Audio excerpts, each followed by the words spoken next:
Assalamualaikum warahmatullahi wabarakatuh. Selamat datang kembali di channel Nara Story. Dan tentunya masih bersama saya Mas Nara di sini.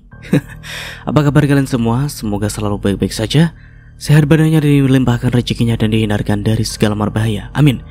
Di kesempatan kali ini saya akan menceritakan sebuah cerita drama rumah tangga dengan judul Tersiksa oleh Selingkuhan Suamiku, melanjutkan dari part sebelumnya. Oke, seperti biasa sebelum ke ceritanya, bagi kalian yang belum subscribe channel Nara Story, silahkan bisa subscribe dulu lah.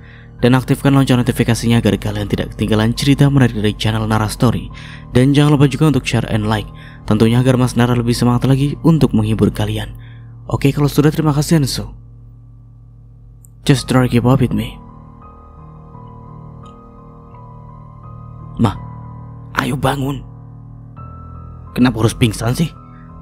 Tanya Rudy dengan kebingungan. Dia bahkan menciprat-cipratkan air di wajah ibunya itu hingga sampai akhirnya Mela terbangun. Hei Rudy, kurang kerjaan ya kamu? Kenapa kamu malah menyiram air ke wajah mama? Jadi basah kan? Syukurlah mama sudah sadar. Ya mau bagaimana lagi? Sejak tadi aku membangunkan mama dengan cara lain, tidak bangun. Tapi dengan cara ini akhirnya bangun juga. Kenapa mama pakai cara pingsan segala sih? Tutup pintunya Rudy, sekalian kunci. Udah malah diam. Cepet tutup pintunya dan kunci. Mama mau bicara sama kamu. Ada apa sih, Mah? Kenapa harus menutup pintu segala? Mama tuh hanya pura-pura karena mama tidak mau jika Jingga mengusir kita. Pokoknya kita harus bertahan di sini. Mama tidak mau pergi kemanapun, Rudy. Apalagi bapak kamu tidak jelas. Mama tidak mau jatuh miskin. Selama ini mama hidup enak meskipun banyak hutang. Mama tidak mau tinggal di kontrakan kecil. Kamu tahu sendiri kan kontrakan di desa ini bagaimana? Rudy pun mengangguk. Iya. Jadi sebelum kita pergi dari sini, kamu harus cari tahu di mana tempat harta benda Jingga ditaruh. Kalau tidak, kamu ambil atau curi barang yang ada di rumah Gina dong. Toh rumah Gina saat ini kosong. Dia sedang sibuk di sini. Kamu curi apapun itu yang harganya mahal, agar kita bisa membeli rumah di desa lain. Kamu ngerti? Apakah harus seperti itu, Ma? Ya ampun, ya iyalah. Memangnya kamu mau diinjak-injak Jingga terus? Tubuh kekar kamu ini dan juga tato yang begitu banyak tidak berguna saat ini. Lagian kenapa sih kamu harus selalu berjudi sih? Coba jika saja semuanya uang kamu ambil dari Jingga, terus kamu serahkan ke mama, pasti semuanya aman. Aman dari mana? Yang ada nantinya habis pakai hura-hura. Memangnya aku tidak tahu mama bagaimana. Ya udahlah, nanti aku akan pergi ke rumah bibi. Sekalian kasih dia pelajaran. Mela mendengar itu tentu tersenyum bangga. Nah, ini baru anakku. Saat ini kita harus berpura-pura baik terlebih dahulu di hadapan istri kamu. Kenapa ibu mertua kamu dia pura-pura pingsan ya? Kok pintar sekali sih aktingnya? Kalau seperti ini, kapan mereka pergi dari sini? Tanya Gina sambil duduk di samping Jingga. Jingga yang mendengar pertanyaan dari bibinya hanya tersenyum. Ya mungkin mereka memang tidak mau pergi dari rumah ini. Apa aku saja ya, Bi, yang pergi dari rumah ini?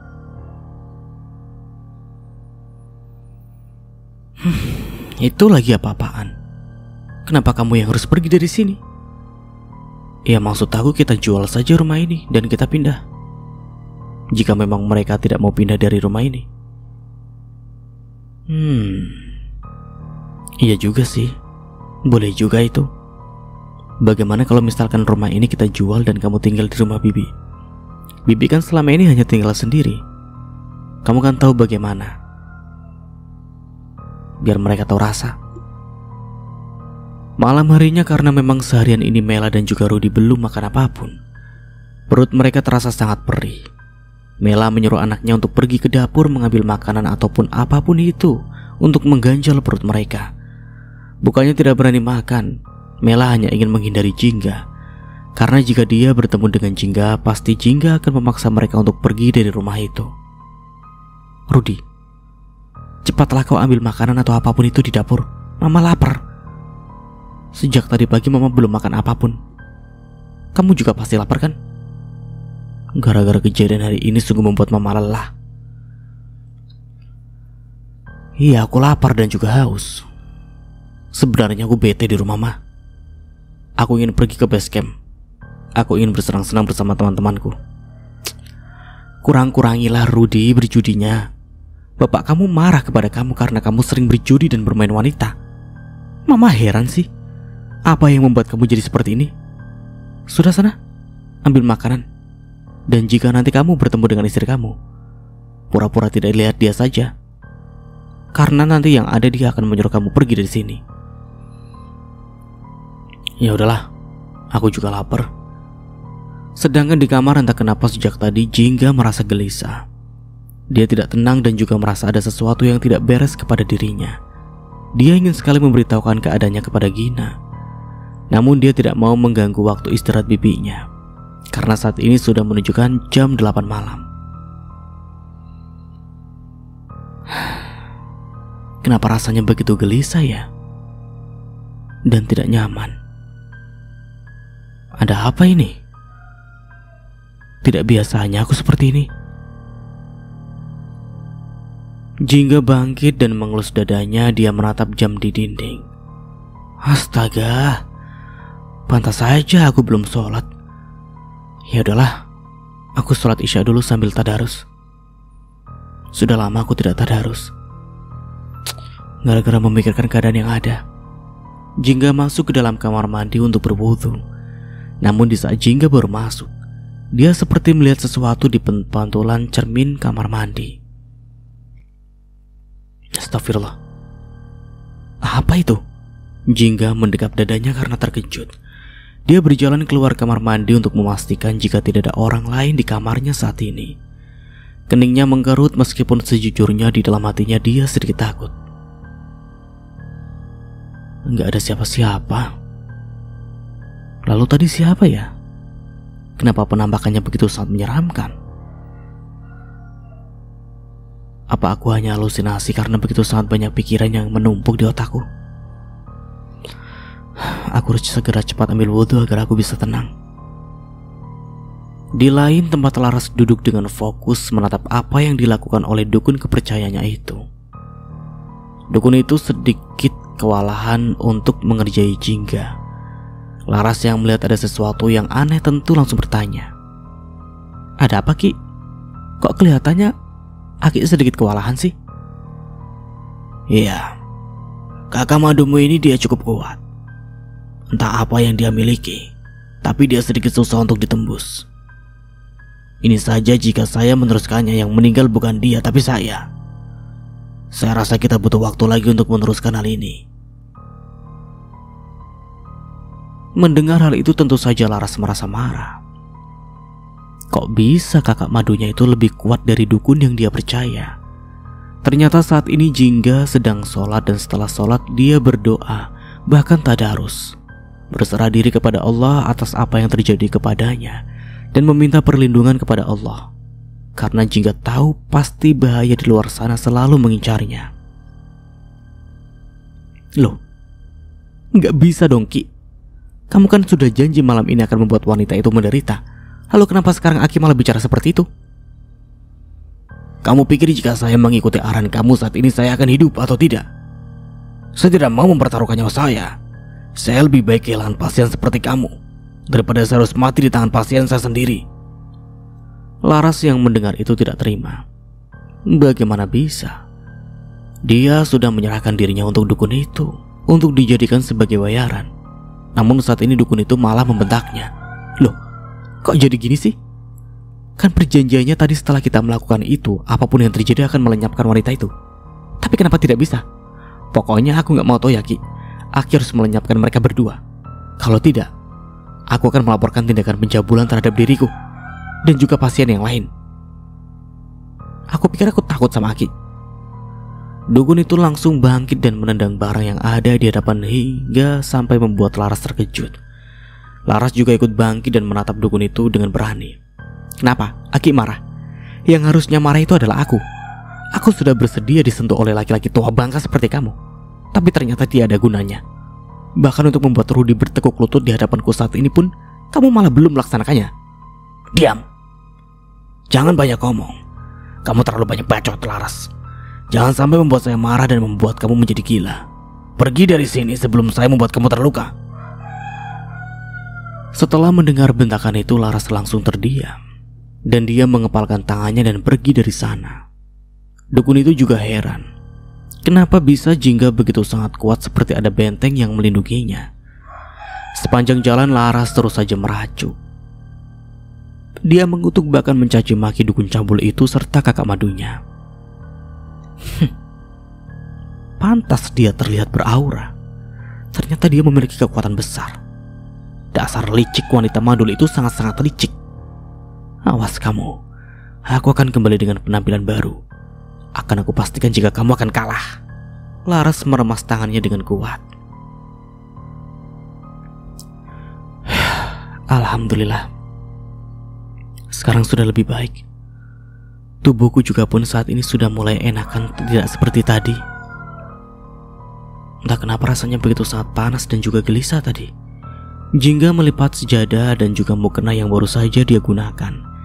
Tiba-tiba dia merasa haus dan memutuskan untuk pergi ke dapur. Ternyata di dapur saat ini Rudy sedang lahap makan. Bahkan porsinya lebih dari biasanya. Jingga yang baru saja melangkahkan kaki untuk masuk ke area dapur, dia langsung terdiam dan melipat kedua tangannya menatap kelakuan suaminya yang makan seperti seorang maling yang takut ketahuan pemilik rumah. Bahkan makanan itu berserakan di bawah piring Rudy. Kalau makan hati-hati, Mas. Kalau kamu keselak dan mati, bagaimana? Repot juga kan? Aku gak mau membiayai proses pemakaman kamu. Sudah cukup selama ini aku membiayai hidup kamu. Rudy yang mendengar itu tentu langsung tersedak. Dia langsung terbatuk-batuk dan merasa sakit di bagian dada. Dengan cepat Jingga berjalan dan menyerahkan air putih ke hadapan suaminya, agar suami itu bisa selamat dari keadaan tersedak. Hati-hati dong, Mas. Bukankah aku baru bilang kalau makannya hati-hati? Dengan cepat Rudy menghabiskan air itu hingga tidak ada sedikit pun sisa. Kamu ini kenapa sih? Kamu datang tiba-tiba dan malah bicara seperti itu. Kamu mau ya suami kamu mati dan kamu mau jadi janda? Iya. Kamu mau status kamu sama seperti bibi kamu itu? Bentak Rudy namun suaranya tidak terlalu besar. Tanpa kamu mati pun sebentar lagi aku akan menjadi janda, Mas. Kamu kenapa sih, Jingga? Memangnya kamu sudah tidak mencintai Mas lagi ya? Kenapa kamu bersikap seperti ini? Mana Jingga istri Mas yang dulu? Mana Jingga yang penyabar dan juga pemaaf? Mas tidak suka jika kamu seperti ini. Syukurlah kalau Mas tidak suka. Itu lebih baik daripada memohon untuk terus bersamaku. Kalau Mas tidak suka, berarti bisa kan kamu melepaskanku? Iya kan? Tanya Jingga sambil menggenggam botol minuman. Rudy langsung melempar sendok itu hingga menimbulkan suara bunyi yang keras. Cukup, Jingga. Tidak ada lagi yang membahas tentang perceraian ataupun apapun itu. Aku sudah kenyang. Kamu bereskan sisa makanan aku. Setelah itu dia langsung mengambil makanan yang sudah dia siapkan untuk ibunya. Jingga menggelengkan kepalanya. Matanya langsung menatap ke arah atas meja yang begitu sangat berserakan makanan. Entah bagaimana cara Rudy makan hingga sampai membuat meja makan kotor. Pasti makanan itu buat mamanya. Jingga terpaksa harus membersihkan dapur rumahnya. Jika bukan dia, siapa lagi? Toh madunya saat ini sudah tidak ada di rumah. Ini makanannya, Mah. Maaf tadi lama. Aku makan dulu. Perutku sudah tidak kuat menahan lapar. Loh, kok hanya ini sih? Memangnya istri kamu tidak masak? Gak tahu. Aku tidak tahu dia masak atau tidak. Lebih baik mama makan, dan setelah itu mama tidur. Aku harus melakukan sesuatu. Kamu mau kemana? Kamu mau judi ya? Atau kamu mau berhutang lagi? Kamu memangnya tidak takut apa? Orang yang kamu hutangi akan menagih hutang kamu ke sini. Nanti yang ada kamu bakalan dipukulin lagi sama orang itu. Enggak. Yang ada juga aku mau mencari uang. Mama jangan berbicara soal hutang lah. Toh mama saja sendiri banyak hutangnya kan. Pasti sehari ini orang-orang yang mama pinjami uangnya mencari mama di rumah. Kau paling bisa membalik-balikan ucapan orang tua. Sudah sana. Kalau memang kamu mau cari uang yang banyak ya. Ingat, sebelum istri kamu yang dikasih, mama dulu yang dikasih. Posisi mama lebih kuat dari istri kamu. Pagi harinya Gina dan juga Jingga sudah siap untuk bersiap-siap pergi untuk mengajukan perceraian. Jingga memakai pakaian begitu sangat pas di tubuhnya. Auranya begitu sangat terlihat terpancar seperti tidak ada titik noda pun di wajah Jingga. Entah kenapa Rudy tidak bisa melihat hal itu. Mungkin saja matanya ditutupi oleh hasrat yang tidak bisa ditoleransi hingga menjadikan Rudy menjadi penggila wanita. Sudah siap? Jingga menganggukkan kepalanya sebagai jawaban. Coba kamu lihat berkas-berkasnya. Lengkap atau tidak? Iya, Bi. Nanti aku cek dulu ya. Ada apa? Kenapa wajah kamu seperti itu? Surat nikah aku hilang, Bi. Bagaimana ini? Apa? Bagaimana hilang? Bukannya tadi malam semua sudah siap? Iya, tapi gak ada. Apa jangan-jangan diambil sama Mas Rudy ya? Bisa jadi. Tapi coba kamu cek dulu di kamar. Siapa tahu jatuh. Setelah Jingga mengecek, tidak ada, Bi. Di kamar tidak ada, dimanapun tidak ada. Sudah jelas pasti ini diambil sama Mas Rudy. Laki-laki itu kenapa sih selalu saja membuat aku susah? Siapa yang maksud kamu membuat kamu susah? Kamu ini ya? Mau jadi istri durhaka? Kenapa kamu malah mengatai suami kamu itu membuat kamu susah? Harusnya sebagai seorang istri itu, kamu bisa berada di samping suami kamu dalam hal apapun.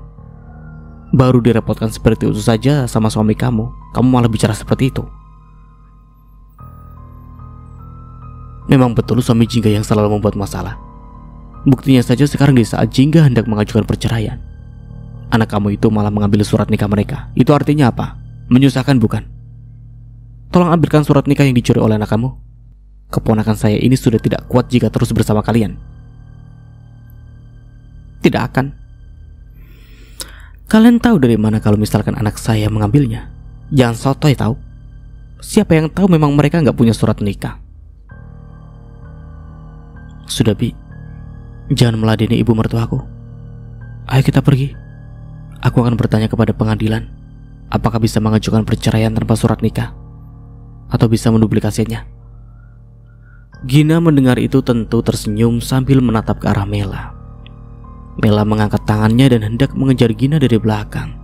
Namun di saat Gina membalikkan wajahnya untuk menatap ke arah Mela, Mela langsung berpura-pura tidak melakukan apapun. Baru saja Jingga memakai sendalnya, dia melihat suaminya berjalan dengan senyuman di wajahnya yang membuat Jingga merasa sedikit aneh. Sayang, kok kamu sudah cantik? Kamu mau kemana? Tanya Rudy sambil mengelus kepala Jingga. Aku mau pergi ke pengadilan, jawabnya dengan datar. Rudy mendengar itu tentu langsung membulatkan matanya. Namun secepat mungkin dia merubah ekspresinya lagi. Oh, memangnya bisa ya kalau kamu mengajukan perceraian tanpa syarat nikah?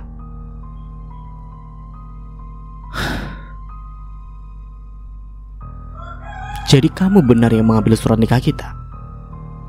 Kembalikan, Mas. Aku mohon jangan mempersulit aku. Sudah cukup selama ini kamu mempersulit aku dan membuat aku terluka.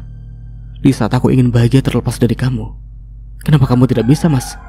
Kalau kamu cinta sama aku, lepaskan aku, pinta Jingga dengan tatapan sendu. Tidak mau. Aku tidak mau lepas dari kamu. Sudah, jangan bahas perceraian.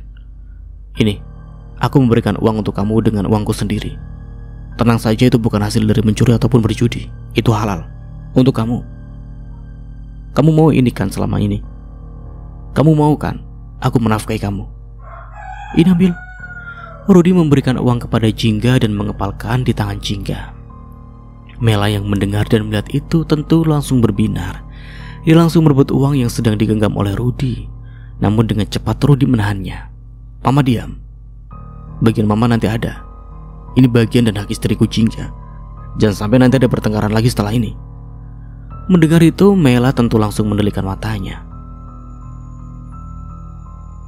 Sudah ya sayang, aku mau mandi capek. Kamu masak kan? Tidak apa-apa kalau memang kamu tidak masak. Ada mie instan, aku akan masak sendiri. Kamu hati-hati ya kalau kamu mau belanja. Rudy mengecup kening Jingga di hadapan bibinya serta ibunya. Hal itu sangat begitu langka. Rudy terakhir kali mengecup kening Jingga itu 4 tahun yang lalu. Jingga terdiam seperti patung di saat mendapatkan perlakuan lembut dari suaminya. Bukannya senang, Jingga malah merasa risih dan juga merasa tidak tenang. Senang kamu ya? Senang karena sudah mendapatkan uang banyak dari anakku. Harusnya uang yang kamu pegang itu menjadi milikku. Lagian kamu kan banyak uang, kenapa harus menerima uang dari anakku? Dasar serakah.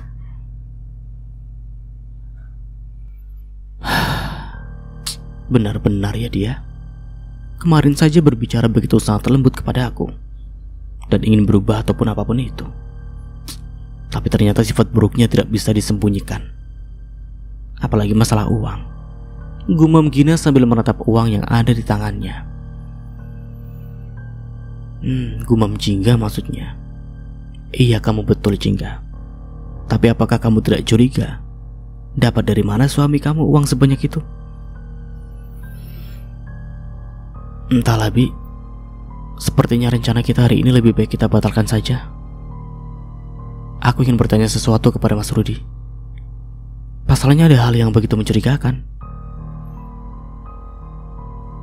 Gina pun menganggukkan kepalanya. Jingga langsung masuk dan menghampiri suami yang saat ini sedang duduk di sofa sambil menghitung uang yang lumayan banyak di tangannya dan ditemani Mela yang wajahnya berbinar menatap uang itu. Kamu dapat uang itu dari mana, Mas?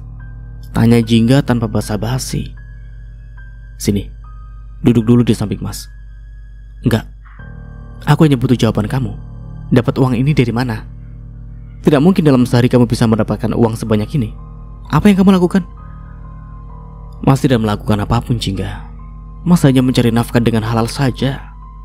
Kenapa kamu seolah-olah menuduh Mas telah melakukan sesuatu yang begitu jahat? Apa kamu tidak suka jika Mas memberikan nafkah kepada kamu? Mas bingung deh sama kamu. Bukankah selama ini kamu mau nafkah dariku? Aku sudah memberikannya. Apa kamu ingin nafkah batin? Tenang, nanti malam Mas akan datang ke kamarmu, oke? Apaan sih Mas? Jangan memikirkan hal seperti itu. Punya kamu saja gak bisa bangun. Kata siapa? Bukankah selama 4 tahun ini aku tidak pernah menyentuhmu? Siapa tahu di saat aku menyentuhmu si Joni bisa bangun. Kita coba nanti malam aja ya, sayang ya. Jingga mendelikan matanya. Sudah, jangan ngawur Mas. Jawab saja, kamu dapat uang ini dari mana? Dan kemana motor yang aku berikan kepada kamu 3 tahun yang lalu? Kenapa dia tidak ada? Kamu ini sebenarnya mau apa sih Jingga? Kenapa kamu menekan anakku seperti itu? Dia itu sudah lelah semalaman bekerja mencari uang. Jangan munafik Jingga. Kalau kamu tidak membutuhkan uang, kalau kamu tidak mau uang itu, sini kembalikan. Dan jangan mengungkit dari mana anakku mendapatkan uang ini. Bukan begitu mah. Aku hanya ingin bertanya kemana motor yang 3 tahun lalu aku berikan kepada Mas Rudy. Apa jangan-jangan uang ini hasil menjual motor itu? Iya. Rudy yang ditanya seperti itu tentu hanya terdiam. Bagaimana tidak? Dia tahu pasti Jingga akan marah jika motor itu dijual. Karena motor itu adalah hasil jerih payah Jingga di saat Jingga bekerja beberapa tahun yang lalu. Mela yang melihat gelagat mencurigakan dari anaknya tentu langsung menarik tubuh Rudy agar pergi dari sana. Ayo Ruth, kita pergi dari sini. Istri kamu itu cerewet dan munafik. Kenapa lagi mereka? Aku yakin pasti uang ini hasil menjual motor itu. Maksud kamu motor kesayangan kamu yang selama ini dipakai sama suami kamu? Iya Bi, motor itu. Aku tidak akan tinggal diam jika memang motor itu dijual oleh Mas Rudy. Namun tiba-tiba di saat Jingga baru saja selesai berbicara, pintu rumahnya ada yang mengetuk. Jingga dan juga Gina langsung saling menatap. Siapa itu Bi? Kenapa pagi-pagi seperti ini ada tamu? Entah. Coba ya kita lihat. Mana Rudy? Ternyata orang-orang itu adalah orang yang selama ini berteman dengan suaminya dan yang kemarin menagih hutang kepada Jingga. Ada di dalam. Kenapa memangnya? Kami mau menagih hutang. Panggilkan suami kamu itu. Kami tidak mau berurusan dengan kamu. Ribet. Ya ampun. Iyalah, masa yang berutang siapa nagihnya ke siapa? Ya pasti ribet lah, kamu gimana sih? Udah, kamu diam di sini Jingga. Bibi yang akan memanggilkan suami kamu itu. Kalian duduk dulu. Nanti saya ambilkan minum. Teman-temannya Rudy saling menatap. Bagaimana bisa Jingga bersikap ramah kepada orang-orang yang hendak menagih hutang kepada suaminya? Apalagi penampilan mereka seperti habis mabuk dan juga begitu sangat berantakan. Karena memang pintu kamar Rudy tidak dikunci, Gina langsung menendang pintu kamar itu hingga terbuka dan membuat Mela serta anaknya terkejut. Ya ampun, janda nakal satu ini kenapa sih? Kenapa sampai menendang pintu kamar anakku? Kalau rusak bagaimana? Apa kamu tanggung jawab? Kamu itu di rumah ini hanya menumpang, jangan seenaknya. Gina sama sekali tidak mengatakan apapun. Dia langsung berjalan dan matanya menatap ke arah uang yang sedang digenggam oleh Mela. Bahkan Gina langsung menarik uang itu. Pencuri, kembalikan uangku. Apa-apaan kamu? Kenapa kamu malah main ambil uangku? Itu uangku. Rudy, cepat ambil uang itu. Bi, kembalikan uang itu, Bi. Kalau Bibi mau uang, sabar. Itu adalah hak mamaku. Tidak, aku tidak mau uang. Ini aku hanya ingin menyerahkannya kepada yang lebih berhak. Maksud Bibi apa? Di luar ada teman-temanmu yang menagih hutang. Kamu sana temui dan uang ini akan aku berikan. Lumayanlah, uang ini mungkin ada setengahnya dari hutang kamu. Dan uang yang kamu berikan kepada Jingga pun nanti akan dibayarkan hutang. Ucap Gina sambil mengibas-ngibaskan uang yang ada di tangannya. Mela mengepalkan tangannya. Wajah Rudy menegang. Bagaimana bisa dia lupa jika dia memiliki hutang? Tidak bisa, itu uangku. Bagaimana bisa akan aku serahkan kepada mereka? Rudy, cepat ambil uang itu. Kalau kamu mau ambil uang ini, ambillah dari mereka. Mela tantrum, dia mengamuk bahkan memukul lengan anaknya karena Rudy sejak tadi hanya terdiam. Ayo Ma, kita keluar. Mau tidak mau aku harus menghadapi mereka. Ini salahku juga karena aku berutang uang kepada mereka. Kalau tidak dihadapi, nyawa aku akan melayang. Kamu lagi? Memangnya berapa hutang yang kamu miliki? Hanya 10 juta Ma. Dan uang ini hanya pas untuk membayar hutang. Apa? Jadi Mama tidak kebagian uangnya? Kamu ini bagaimana sih Rudy? Mama juga butuh uang itu untuk bayar hutang Mama. Pasti bentar lagi orang-orang yang Mama hutangi akan kesini. Ini, ambillah. Ucap Gina di hadapan laki-laki bertubuh tegap dan juga memiliki tato yang lumayan banyak itu. Mereka berlima langsung saling menatap. Ini maksudnya apa? Ya ini ambil dulu. Ini sebagian hutang dari laki-laki itu. Kan hutangnya 10 juta. Ambillah. Mungkin ini ada 5 juta. Coba hitung dulu. Ya tidak bisa. Kami ingin uang kami kembali utuh, bukan setengah seperti ini. Diambil dulu. Kalau nggak mau ya sudah. Enak aja. Sini. Jingga. Iya Bi, ada apa? Mana uang yang diberikan oleh laki-laki itu? Ini Bi. Nah baik, ini sisanya. Ini sekitar 3 jutaan. Berarti baru 8 juta. Loh, kok baru 8 juta? 2 juta gimana? Itu orangnya. Tunjuk Gina kepada Rudy yang baru keluar dari dalam rumah. Nah ini biang keroknya. Jangan kabur sini bayar. Gua tahu ya, lu habis jual motor lu. Pasti dapat banyak kan? Bayar 2 juta lagi. Ini sudah 8. Pinta lagi-lagi bertubuh gemuk yang mukanya terlihat begitu sangar. Jingga yang mendengar itu langsung menatap suaminya dengan tatapan marah. Jadi benar apa yang dia pikirkan jika suaminya itu sudah menjual motor kesayangannya. Ini bang, maaf ya kalau telat. Nah, gini dong. Kan gak ada drama-dramaan. Ayo guys, kita langsung pulang. Kita senang-senang. Mereka berlima langsung pergi dengan senyuman. Sedangkan di rumah Jingga terlihat seperti ingin menerkam Rudy. Bahkan tatapan mematikan tidak ada henti-hentinya sejak tadi. Bagus ya mas. Bagus kamu sudah menjual motor itu. Setelah mengatakan itu Jingga langsung masuk meninggalkan mereka bertiga. Keterlaluan kamu Rudy. Kamu lagi-lagi menyakiti perasaan Jingga. Pokoknya mama gak mau tahu ya. Kamu harus berikan mama uang saat ini juga. Tapi mah, aku sudah gak punya uang. Masa bodoh, kamu pergi lagi sana jual apapun itu. Oh ya, kamu kan belum datang ya ke rumah wanita janda itu. Sekarang datang ke sana dan ambil apa saja di rumahnya.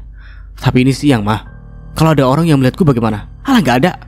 Lingkungan di sana sepi. Kamu pasti bisa masuk tanpa ada yang tahu. Mela bukannya menasehati anaknya agar tidak berbuat buruk, tapi dia malah menyuruh Rudy untuk mencuri di rumah bibi istrinya sendiri. Siang harinya di saat Mela hendak makan, dia tidak menemukan apapun dan hal itu semakin membuat Mela marah.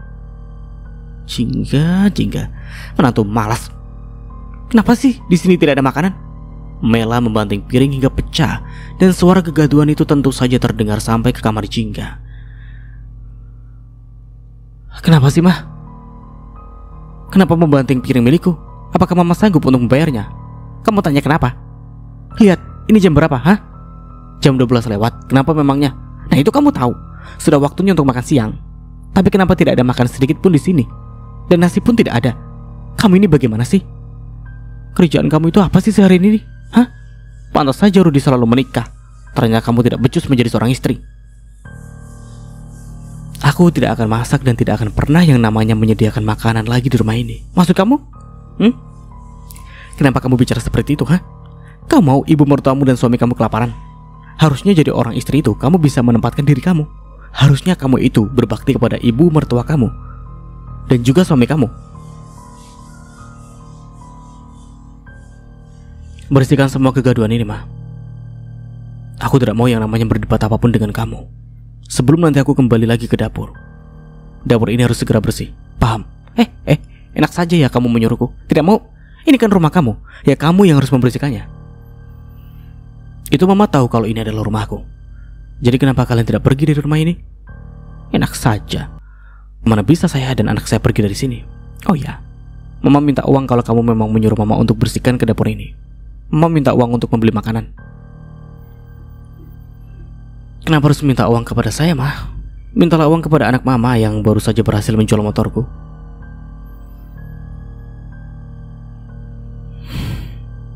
Bukannya membersihkan dapur, Mela langsung keluar dari rumah untuk menuju ke warung makanan, alias ke warteg. Mas, saya mau makan dong. Boleh. Ibu mau makan apa? Saya mau makan ayam. Saya mau ate ampela. Saya mau makan capcay. Saya mau makan ini dan itu. 2 es teh manis porsi jumbo. Jangan lupa kerupuknya, pinta Mela sambil menunjuk makanan yang dia inginkan. Pelayan warteg itu tertegun. Serius, Bu? Apakah ini semua akan habis? Ya serius. Tapi nanti kamu minta bayaran sama menantu saya ya. Menantu ibu yang mana ya? Maaf, si Jingga. Kamu tahu kan Jingga rumahnya yang itu tuh, yang di sana? Oh, Bu Jingga. Tapi takutnya dia marah, Bu. Tidak. Saya kesini juga disuruh dia. Kalian berbuka kan? Kalian baru pindah dari kota kan? Sudah cepat sana. Jangan sampai saya membuat onar di sini. Saya sudah lapar. Beberapa menit kemudian perut Mela sudah terisi penuh. Dia bahkan beberapa kali bersendawa dan hal itu terdengar oleh beberapa pengunjung yang ada di sana dan membuat mereka risih. Bu, kalau mau bersendawa, ya jangan di sini, di luar sana. Sungguh menjijikan. Sudah tua tapi tidak punya sopan santun. Apa maksud kamu, ha? Ya terserah saya lah. Tidak usah belagu. Makan sama tempe tahu aja belagu. Saya dong, makan banyak dan juga mahal. Kalian ini hanya membuat saya marah saja. Pelayan itu mengikuti Mela karena bagaimanapun Mela harus membayarnya. Mela yang merasa diikuti langsung membalikan tubuhnya. Kamu kenapa mengikuti saya? Saya mau ke rumah ibu. Katanya harus menagih anaknya. Ya jangan sekarang juga lah. Nanti saja. Ya tidak bisa, Bu. Makan yang ibu makan harus segera dibayar. Memangnya berapa sih totalnya? Kenapa kalian begitu sangat pelit sekali? Semuanya 75.000. Ya elah, hanya 75.000. Nanti saja sekalian nanti sore aku akan makan lagi di sana. Tidak bisa, Bu. Harus dibayar dulu. Nanti saya dimarahi sama bos saya. Oke lah. Sana kamu masuk ke dalam rumah. Panggil saja menantuku, dia di dalam. Lalu ibu bagaimana? Ya saya mau pergi. Tapi Bu, nggak ada tapi-tapian. Sudah sana. Dia yang menyuruh saya untuk makan di warteg kalian. Emang enak aku kerjain. Makanya jangan pelit. Mela tertawa sambil melangkah riang. Namun tiba-tiba tangannya ada yang mencekal. Kamu? Iya, ini aku. Mau kemana kamu? Pantas saja aku mencari kamu di rumah tidak ada. Ternyata kamu bersembunyi di sini. Lepaskan aku, Lastri. Jangan sampai aku berteriak dan membuat warga di sini menghajar kamu. Silakan. Aku akan melihat bagaimana kamu bisa menanganinya. Aku juga akan melihat drama apa yang akan kamu buat. Mau kamu apa, Lastri? Jika kamu mau uang, aku tidak punya. Lepaskan.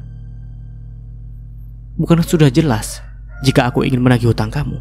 Ini sudah lewat dari tanggal perjanjian yang kamu berikan kepada aku. Kenapa kamu malah seperti orang yang tidak memiliki hutang sama sekali? Hutang. Hutang apa yang kau maksud? Bukankah hutang yang aku punya sudah aku bayar? Oh, jadi seperti itu. Kamu mau berdalih seolah-olah kamu tidak memiliki hutang kepada aku. Baiklah, kalau seperti itu, jika memang kamu menginginkan kau mengikhlaskan hutang yang kamu punya itu gampang. Serius? Kamu mau mengikhlaskan hutang-hutang yang aku punya? Nah, itu kamu ngaku kalau kamu punya hutang langsung. Mela, dengarkan aku. Gaya hidupmu yang hedon ini tidak pantas untuk kamu lakukan. Karena aku tahu jika kamu tidak memiliki penghasilan, dan suami kamu pun tidak ada memberikan kamu uang, bukan? Jadi sadarlah dan kembalikan uang yang sudah kamu pinjam. Maksud kamu apa bicara seperti itu? Kamu tahu apa tentang keluargaku? Aku tahu. Aku tahu jika rumah yang kamu tempati dulu sudah dijual, bukan? Sama suamimu. Dan rumah itu sudah berhasil terjual tadi pagi. Aku datang ke sini untuk mencari rumah menantumu. Dan ternyata kebetulan sekali aku malah melihatmu di sini. Apa? Jadi rumah itu sudah laku? Tapi kenapa aku tidak diberitahu oleh Mas Pardi? Jadi kamu tidak dikasih tahu sama sekali. Dan kamu tidak tahu siapa yang membeli rumah itu? Siapa? Itu adalah mantan teman. Siapa mantan temanku? Aku tidak punya yang namanya mantan teman. Kamu lupa teman kita. Bukan maksudku temanku yang kamu tipu waktu beberapa bulan yang lalu. Dia yang sudah membelinya. Tidak mungkin. Bagaimana dia bisa membeli rumah itu? Kenapa? Toh dia mempunyai uang yang banyak. Sudahlah, jangan bahas itu. Yang penting saat ini bayar hutang kamu. Aku butuh uang itu segera. Aku tidak punya uang. Lain kali saja kamu datang ke rumah menantuku dan kamu tagih ke sana. Karena semua yang aku punya sudah diserahkan kepada menantuku. Dan saat ini dialah yang akan bertugas untuk melunasi hutang-hutangku. Jadi begitu. Baiklah. Tapi saat ini aku akan mengambil ini. Lastri menarik kalung yang digunakan oleh Mela dan hal itu membuat Mela langsung terkejut. Lastri, apa-apaan kamu? Kenapa kamu malah mengambil kalungku? Ini buat jaminan saja. Kalung ini lumayan mahal. Aku tahu harganya berapa. Dan kalung ini pun tidak bisa menutup hutang kamu. Aku akan kembali dan mengambil hakku yang lain. Sampai bertemu nanti, sahabatku. Lastri langsung pergi sambil melambaikan tangannya. Mela membuka pintu rumah Jingga dengan menimbulkan suara benturan yang begitu sangat nyaring, dan kebetulan lagi di sana ternyata pelayan warteg yang tadi mengikuti Mela masih ada di sana. Hal itu tentu saja membuat Mela semakin kesal. Nah, itu orangnya. Kamu bisa tagih sama dia? Maaf ya, sedikit menunggu. Apa-apaan kamu, Jingga? Bukannya harusnya kamu yang membayar? Kamu kan menyuruh mama untuk makan di luar. Jadi kamu yang harus bayar. Mas, tagih saja sama menantu saya. Jangan tagih saya tidak punya uang. Loh, Bu, kata menantu ibu saya harus menagih ibu, dan kata ibu saya harus menagih menantu ibu. Saya bingung. Saya tidak tahu harus bagaimana. Yang penting saat ini saya minta uang 75.000. Karena uang itu sangat berharga bagi saya. Saya tidak mau ya jika sampai saya nantinya dipecat karena gara-gara ibu tidak bayar. Ma, udah berikan saja uang yang dia minta. Aku yakin pasti mama punya uang kan? Tidak mungkin jika mama tidak punya uang sepeser pun. Kasihan, Ma. Masa mama mau melihat orang lain kesusahan karena ulah mama sendiri? Mama itu sudah tua. Mama itu menebarkan kebaikan, bukan malah kesusahan kepada orang lain.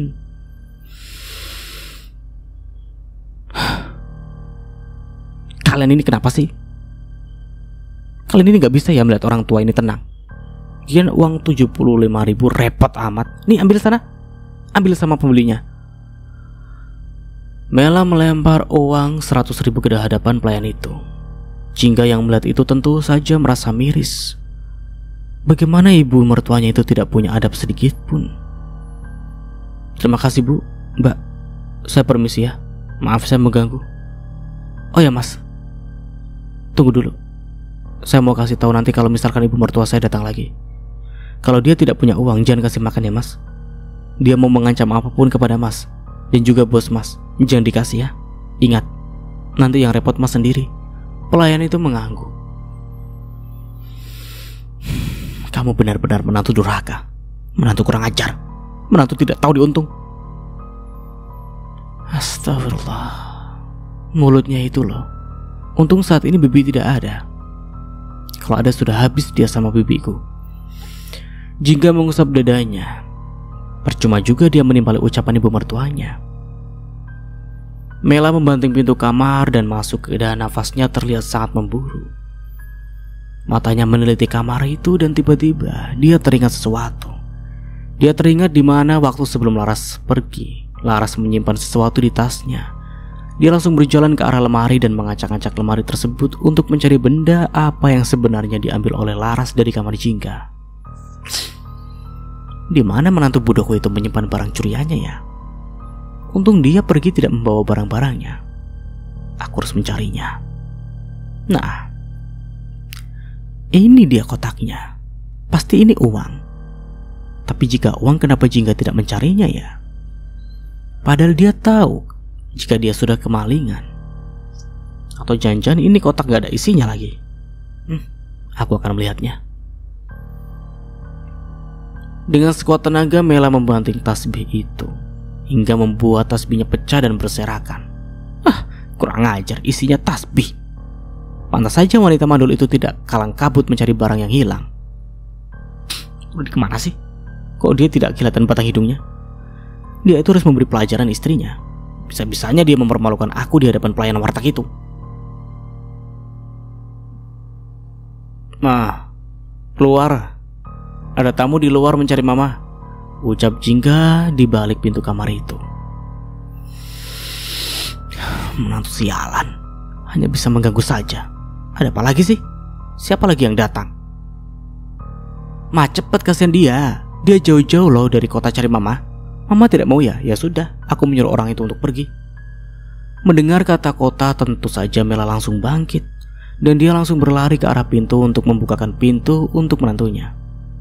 Apa kau bilang? Dari kota? Siapa dia? Ya mama lihat aja sendiri. Aku mau buat minuman. Dasar tidak punya sopan santun. Tasya. Kenapa dia datang? Apa jangan-jangan dia datang untuk memberikan hak aku? Meskipun Mela tahu jika anak tirinya itu sangat membencinya dan sangat menentang yang namanya pernikahan antara dirinya dan juga ayahnya. Tasya, kamu kok tahu rumah ini, nak? Tentu saja saya tahu. Toh saya datang juga bersama ayah, yang biasa kalian sebut sebagai bapak. Jadi kamu datang ke sini sama bapak? Di mana dia? Ayah lagi pergi ke suatu tempat. Saya datang ke sini hanya ingin menyerahkan ini. Apa ini? Adalah bagian untuk kamu. Mela menggelengkan kepalanya. Tidak mungkin jika bagiannya hanya mendapatkan sedikit. Padahal rumah itu jelas-jelas sama miliknya. Meskipun rumah itu memang dibeli oleh suaminya. Tidak mungkin Mas Rudi memberikan saya sebagian kecil ini. Apa kamu bilang kecil? Coba kamu lihat dulu berapa isinya. Saya rasa uang segitu cukup untuk membeli harga diri kamu. Tasya, jaga ucapan kamu. Mela dengan cepat membuka amplop itu. Kebetulan sekali Jingga sudah masuk dan meletakkan teh hangat di hadapan Tasya. Diminum dulu mbak tehnya. Pasti mbak capek kan dari kota ke sini? Maaf ya mbak, cuma ada teh manis ini doang. Ya namanya juga desa, harap dimaklum ya mbak. Tasya langsung melirik ke arah Jingga dan tersenyum. Wajah Mela memucat bercampur amarah. Apa-apaan ini Tasya? Kamu bermaksud menghina mama ya? Mana bapak kamu? Biar mama temui dia. Kenapa dia bisa memberikan mama uang sebesar ini? Sedangkan rumah itu terjual dengan harga yang mahal. Mama tidak terima. Kalian begitu jahat. Kamu itu jangan serakah ya. Meskipun kamu anak dari Mbak Hanum, tapi mama ini adalah mama kamu, mama tiri kamu. Kamu bisa menganggap mama sebagai mama kamu, dan uang yang didapatkan oleh bapak kamu itu harusnya dibagi rata. Bukan seperti ini, cecar Mela penuh emosi. Saya tidak pernah ya yang namanya menganggap kamu itu sebagai ibu saya. Yang menganggap kamu sebagai sampah yang dipungut oleh ayah saya. Bukannya bersyukur karena saya sudah menyempatkan diri untuk datang ke sini dan melihat bagaimana keadaan kamu, wanita yang dulu sempat begitu sangat liar menggoda suami dari ibu saya, hingga sampai ibu saya meninggal. Tapi saya tenang melihat keadaan kamu yang saat ini begitu sangat mengenaskan. Bahkan kamu tinggal di rumah menantu kamu yang selama ini kamu zolimi. Mendengar itu Jingga langsung tertegun. Bagaimana bisa Tasya anak tiri dari mertuanya mengetahui keadaannya? Mela menggelengkan kepalanya. Dia langsung keluar dari melihat mobil mewah milik suaminya. Bapak pasti ada di situ kan? Bapak keluar, Pak. Ayo kita bicara. Kenapa Bapak tega seperti ini? Ma, jangan berteriak seperti itu. Malu sama tetangga. Nanti yang ada tetangga malah berkumpul lagi melihat drama yang Mama buat. Bagaimanapun juga sebenarnya Jingga merasa kasihan kepada Mela karena dia tidak dihargai oleh suami dan juga anaknya. Mungkin saja itu karma dari perbuatan Mela yang selama ini selalu zalim. Diam kamu Jingga. Kamu tahu apa? Bapak keluar. Bapak di dalam kan? Mela menatap Tasya dengan tatapan tidak percaya. Bagaimana bisa Tasya bersikap kasar kepada dirinya yang notabene adalah ibu tirinya sendiri? Pardi yang melihat hal itu tentu tidak mau langsung keluar dari mobil. Padahal awalnya dia hanya ingin menunggu di dalam mobil, karena Tasya tadi mengancamnya jika dia keluar dari dalam mobil pasti akan marah. Namun karena dia melihat istrinya terjatuh, dia pun merasa tidak tega.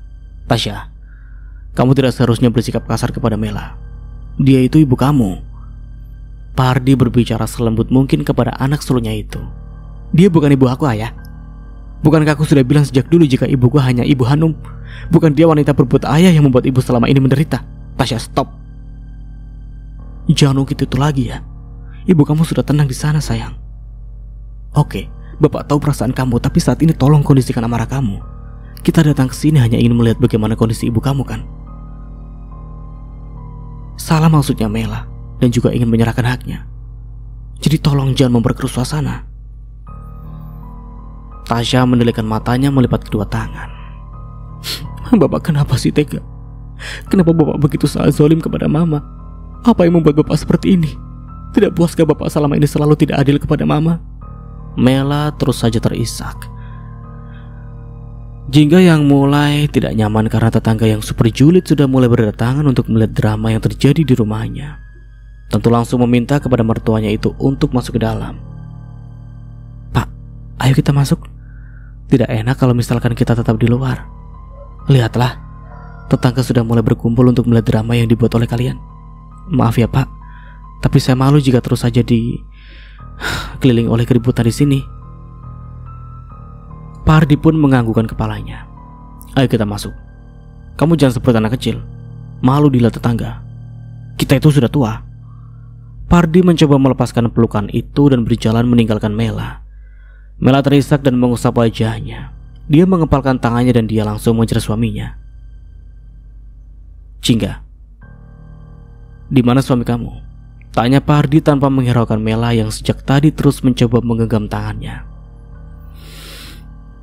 Entah Pak, aku juga tidak tahu kemana suamiku pergi. Mungkin dia saat ini sedang bersenang-senang karena habis menjual motorku.